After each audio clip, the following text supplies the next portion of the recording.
జగన్మోహన్ రెడ్డి తన రెండో వర్షన్ జగన్ 2.0 మొదలైందంటూ చేసిన వ్యాఖ్యలపై ఎమ్మెల్యే సోమిరెడ్డి చంద్రమోహన్ రెడ్డి స్పందించారు. జగన్ 2.0 కాస్త 0.5 గా మారిపోతుందేమో చూసుకోవాలంటూ సంచలన వ్యాఖ్యలు చేశారు. జగన్మోహన్ రెడ్డి లండన్ నుంచి దిగినట్టున్నాడు. ఇది పెట్టాడు క్యాప్షన్ 2O ప్రోగ్రామ్ అంట. ఇప్పుడు 2O programme YCP last version. ఆయన కార్యకర్తల గురించి మాట్లాడాడు. నువ్వు కార్యకర్తల గురించి పట్టించుకున్నావా? వ్యవస్థల్ని నాశనం చేశావు. ఒక మైనింగ్, ఒక R&B, ఒక పంచాయతీరాజ్, ఒక ఇరిగేషన్, మైనింగ్. నీ కాళ్ళ కింద మైనింగ్ శాఖ నలిగిపోయింది. ఇసుక దగ్గర నుంచి దోపిడీ, మైనింగ్ దోపిడీ. నువ్వు ప్యాలెస్లు కట్టుకున్నావు. ప్రజలు ఇక్కడ రాష్ట్రం నాశనం అయిపోయింది. నీ కాళ్ళ కింద నలిగిపోయింది. నువ్వు ఇప్పుడు కొత్త నాటకమా 2O అని చెప్పేసి తెరలేపుతావా? ఎవరు నమ్ముతారు నిన్ను అని అడుగుతున్నా నేను. ఈరోజు తెలుగుదేశం వచ్చింది, కాన్ఫిడెన్స్ వచ్చింది, కూటమి ప్రభుత్వం వచ్చింది. లక్షల కోట్ల పెట్టుబడికి ఇన్వెస్టర్స్ వస్తున్నారు. వాళ్ళు కూడా నీ బోటోళ్ళని చూసి ఇంకా జగ్గుతున్నారు. ఇన్వెస్టర్స్ వస్తున్నారు లక్షల కోట్లు. నీ పరిస్థితి ఏంది? లాస్ట్ 5 years ఏం చేసావు నువ్వు?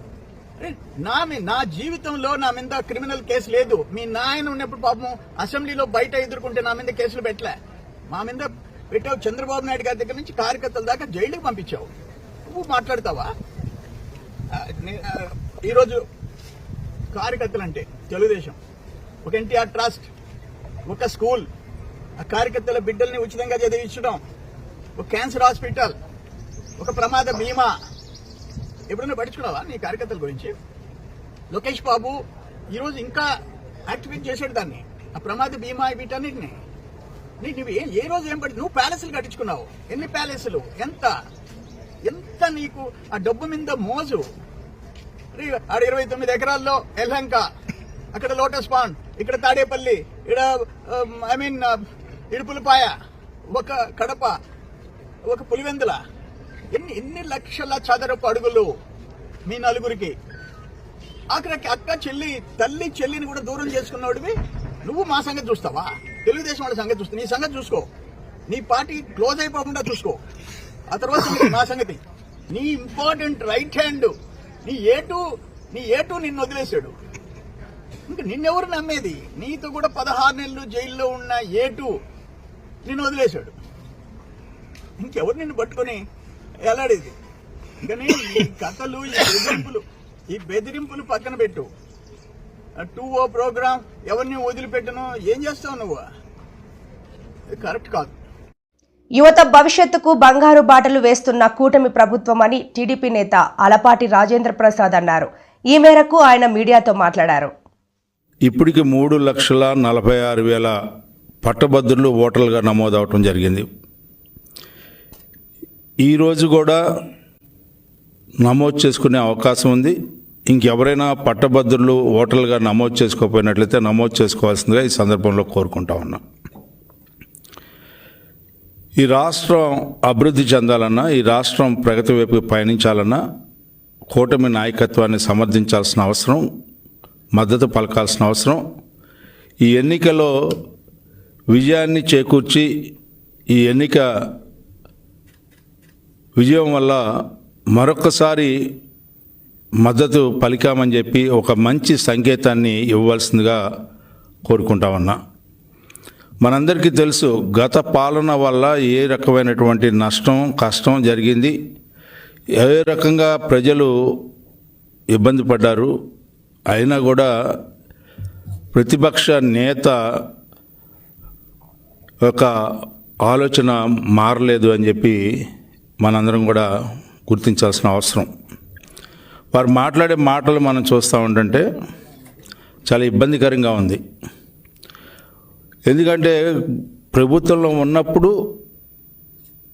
ప్రభుత్వం పడిపోయిన తర్వాత ఏ రకంగా ప్రజలు అసహించుకున్నారో తెలిసిన తర్వాత అధికారంలో ఉన్నప్పుడు మాట్లాడినటువంటి మాటలు, అవమానించినటువంటి విధానం ప్రజల్ని మర్చిపోకముందలే మరలా అదే దిశలో ప్రయాణిస్తూ ఉన్నటువంటి జగన్మోహన్ రెడ్డి గారికి మరి ఆయన ఏమంటే ఏ రకంగా మాట్లాడితే ఏ మాటలతో సమాధానం చెప్తే ఆయన మారుతాడో నాకైతే అర్థం కావట్లేదు. కానీ రాజకీయంలో విలువలు లేకుండా పయనిస్తున్నటువంటి ఏకైక వ్యక్తి నాకు తెలిసినంతవరకు ఈ 77 సంవత్సరాల్లో ఒక ముఖ్యమంత్రిగా పనిచేసినటువంటి వ్యక్తి ఈ రకంగా మాట్లాడే స్థాయికి దిగజారాడంటే నేను వేరేగా చెప్పాల్సిన అవసరం లేదు.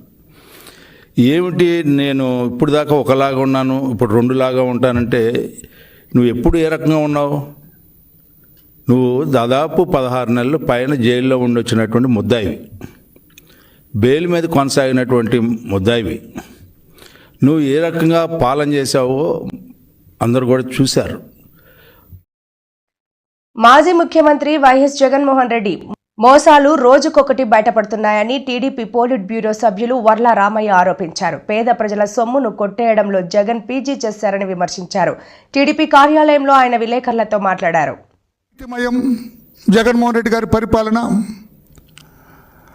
ఈ మద్యం అంతా కూడా స్పూరియస్ లిక్కర్, కల్తీ మద్యం, సొంత డిస్టిలరీస్, ఈ మద్యం మొత్తం కూడా రాష్ట్ర వ్యాప్తంగా ఈ మద్యం సరఫరా కావచ్చు, ఈ మద్యాన్ని అమ్మకం పెట్టడం కానీ ప్రభుత్వ షాపుల్లో విక్రయించడం కానీ ఇదంతా కూడా సూపర్వైజ్ చేసేది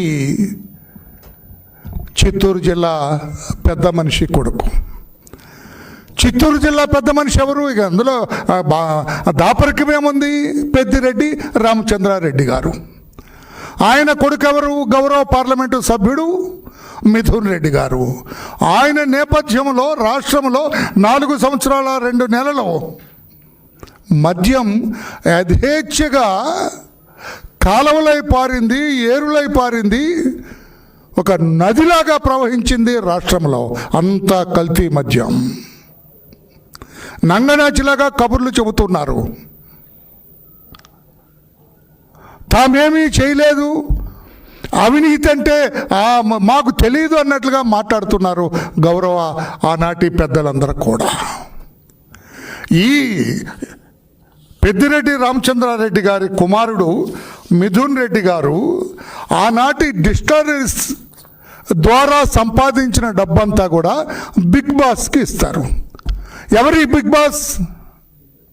రహస్యమా? మీకు తెలీదా ఎవరి బిగ్ బాస్? నాకు తెలీదా? రాష్ట్రంలో అందరికీ తెలీదా? రాష్ట్రంలో తెలియని వాళ్ళు ఎవరు?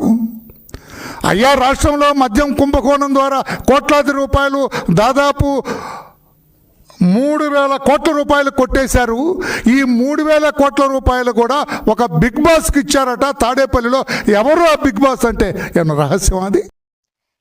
సిఐడి మాజీ చీఫ్ సునీల్ కుమార్ పై డిప్యూటీ స్పీకర్ రఘురాం కృష్ణంరాజు తీవ్ర స్థాయిలో విరుచుకుపడ్డారు. ఆకీ వీడియోలో నిన్న జరిగిన ఘటనపై సునీల్ బాధ్యత వహించాలన్నారు. సునీల్ అనుచరుడిని వెంటనే చర్యలు తీసుకోవాలని రఘురాం అన్నారు. ఆల్టర్నేటివ్ సైట్లు ఇచ్చి తక్షణం ఖాళీ చేయించాలన్న ఆర్డర్స్ ఉన్నాయి. సో అందరికీ కొత్త సైట్లు అలాట్ చేసిన తర్వాత అది కోర్టు అనుమతి ప్రకారం ఖాళీ చేయించే ప్రక్రియలో ఉండగా, ప్రజల ఆరోగ్య దృష్ట్యా ఆ పనిలో ఉండగా, మరి నిన్న సాయంత్రం ఒక ఇన్నోవా కారులో, కార్ నెంబర్ ఉందా? కార్ నెంబర్ కూడా చెప్తాను, 1 సెకండ్. ఇన్నోవా కారులో పోలీస్ అని ఒక స్టిక్కర్ వేసుకొని, ఒక్క నిమిషం,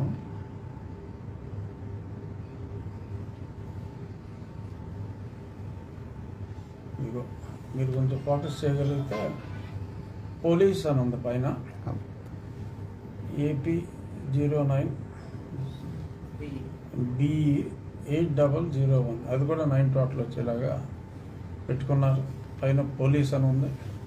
సో ఇందులో మరి కొద్దిమంది వ్యక్తులు రావటం,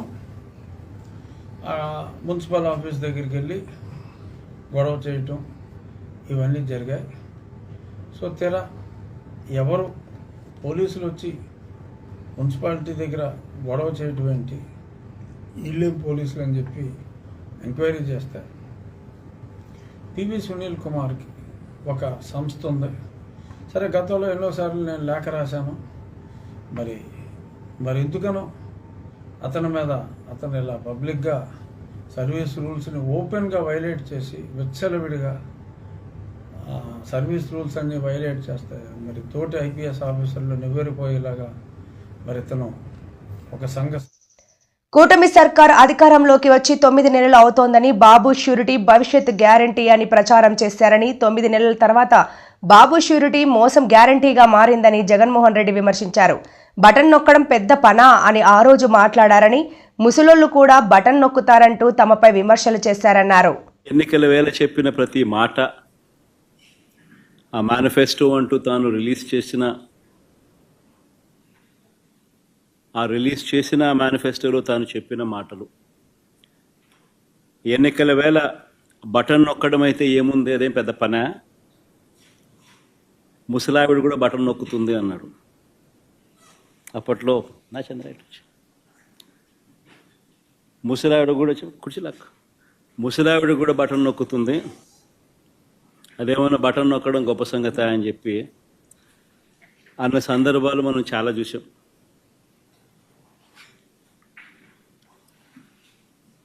అంతటితో ఆగిపోకుండా సూపర్ 6 అన్నాడు, సూపర్ 7 అన్నాడు. ఏకంగా మేనిఫెస్టోలో 143 ప్రామిసెస్, 143 హామీలను ఎన్నికల మేనిఫెస్టోలో తాను చేర్చాడు. ఇంటింటికి దాన్ని ప్రచారం చేశాడు. ఎన్నికల వేళ చంద్రబాబు నాయుడు గారు ఆయన పార్టీ ఎమ్మెల్యేలను పార్టీ కార్యకర్తలను ఆయన చంద్రబాబు నాయుడు గారు ప్రతి ఇంటికి పంపించేటప్పుడు ఆ ఇంటికి వెళ్ళి ఆ ఇంట్లో చంద్రబాబు నాయుడు గారు మన మాటలు బహుశా ఎప్పటికీ కూడా ఎవరు కూడా మర్చిపోరేమో. చిన్నపిల్లలు కనపడితే నీకు 15,000, నీకు 15,000, నీకు 15,000. ఆ చిన్నపిల్లల తల్లులు కనపడితే నీకు 18,000, నీకు 18,000, నీకు 18,000.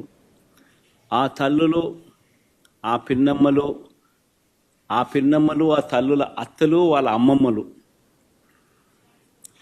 అంటే ఆ అమ్మలు, ఆ తల్లుల అత్తలు, వాళ్ళు కనపడితే మీకు 50 ఏళ్ళు నిండాయి కదా, మీకు 48,000, నీకు 48,000, నీకు 48,000, నీకు 48,000. ఇంట్లో నుంచి 20 ఏళ్ళ పిల్లాడు బయటకు వస్తే నీకు 36,000, నీకు 36,000, నీకు 36,000. ఇంట్లో నుంచి రైతు కనిపిస్తే, కండువా వేసుకుని రైతు కనిపిస్తే నీకు 20,000, నీకు 20,000, నీకు 20,000. ఇది రొటీన్గా మనకు వినిపించిన మాటలు ఎన్నికలప్పుడు.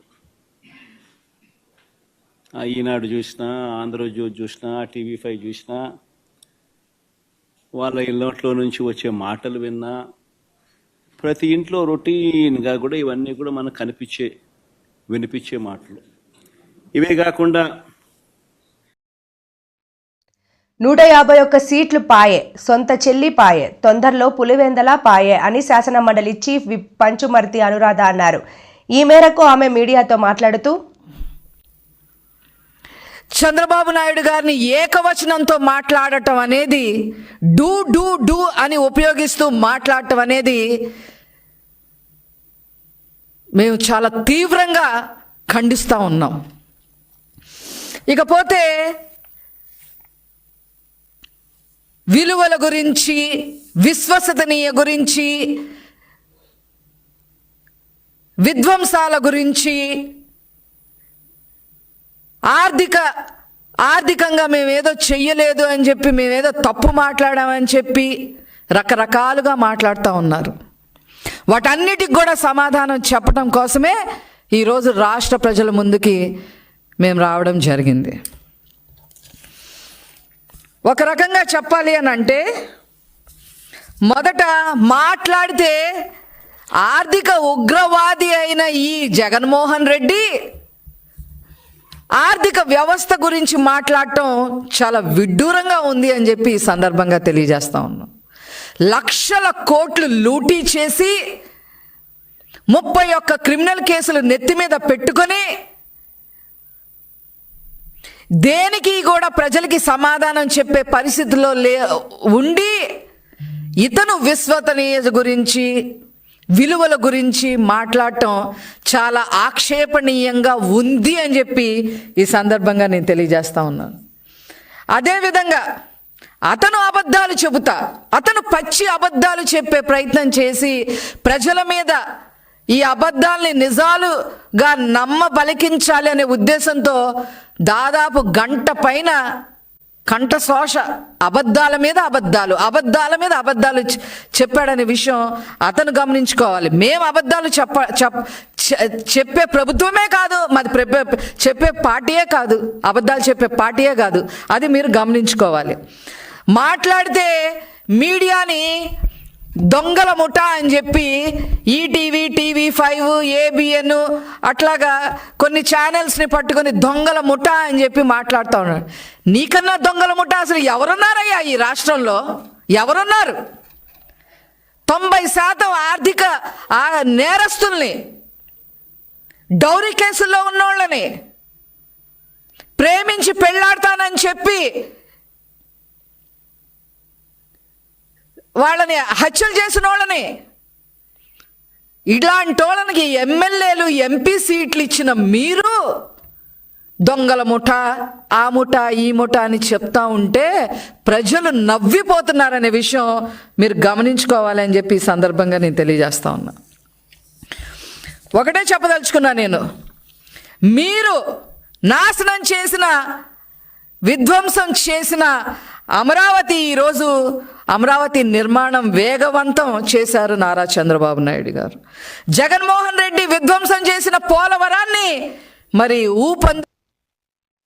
విజయసాయిరెడ్డి రాజీనామాపై వైఎస్ జగన్ తొలిసారి స్పందించారు. మాకు 11 మంది రాజ్యసభ ఎంపీలు ఉంటే సాయిరెడ్డితో కలిపి ఇప్పటి వరకు 4 వెళ్లిపోయారు. అయినా వైసీపీకి ఏమీ కాదు. రాజకీయాల్లో క్యారెక్టర్ ముఖ్యం. అది సాయిరెడ్డికైనా, ఇప్పటి వరకు పోయిన వారికైనా, ఇంకా ఒకరో ఇద్దరు వెళ్లే వాళ్ళకైనా అదే వర్తిస్తుంది. లేకుండా డిస్పర్స్ చేసిన ప్రభుత్వం వైఎస్ఆర్సీపీ. అంత గొప్పగా మా ప్రభుత్వం గురించి చెప్తాం. చంద్రబాబు నాయుడు ఎందుకు చేయలేకపోతా ఉన్నాడు? ఎందుకు బటన్ నొక్కలేకపోతా ఉన్నాడు? ఎందుకంటే బటన్ నొక్కితే ఏం రాదు కాబట్టి. అందుకే నేను బటన్ నొక్కలేకపోతున్నాను. డబ్బు మీద వ్యామోహం లేదు కాబట్టి, పేరు మీద కాంక్ష ఉంది కాబట్టి, చరిత్రలో నిలబడిపోవాలన్న తపన ఉంది కాబట్టి, ప్రతి ఇంట్లో నా ఫోటో ఉండాలన్న ఆరాటం ఉంది కాబట్టి 2,73,000 కోట్ల రూపాయలు బటన్ నొక్కిన డీబీటీ.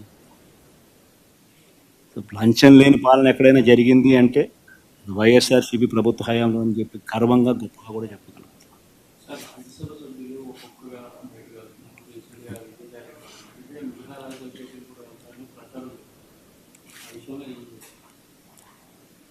బేసిక్లీ ఒకటి గుర్తుపెట్టుకోవచ్చు,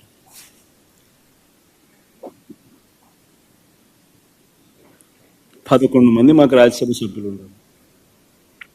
పోయిన వాళ్ళు ఎంత? 3 పోయినారు. సాయిరెడ్డితో కలుపుకుంటూ 4 బేసిక్లీ పోయే ప్రతి ఒక్కరికి కూడా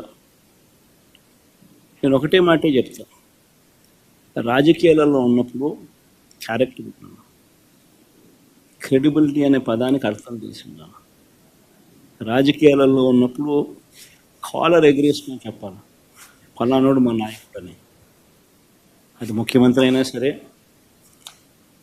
ఎమ్మెల్యే, MP అలాంటి ఆయనైనా సరే, ఎమ్మెల్యే అయినా ఇలాంటి అయినా సరే, ఎవరి గురించి అయినా కానీ ఇట్లా గొప్పగా చెప్తాం. కానీ మనమంతటి మనమే ప్రలోభాలకు లొంగో, భయపడో, ఏదో కారణం చేత మనమంతటి మనమే మన వ్యక్తిత్వాన్ని, మన క్యారెక్టర్ని, మన క్రెడిబిలిటీని మనం బలంగా పెట్టి మనం కాంప్రమైజ్ అయ్యి అటువైపు మనం పోతే మన గౌరవం ఏంది? మన వాల్యూ ఏంది? మన క్యారెక్టర్ ఏంది? మన క్రెడిబిలిటీ ఏంది? ఇది ప్రతి ఒక్కరూ రాజకీయాల్లో ఉన్నప్పుడు ఆలోచన చేసుకోవాలి. ఈ కష్టం అనేది ఎల్లకాలం ఉండదు. డెమోక్రసీ అంటేనే 5 years. మ్యాక్సిమం నీకున్న కష్టకాలం 5 years.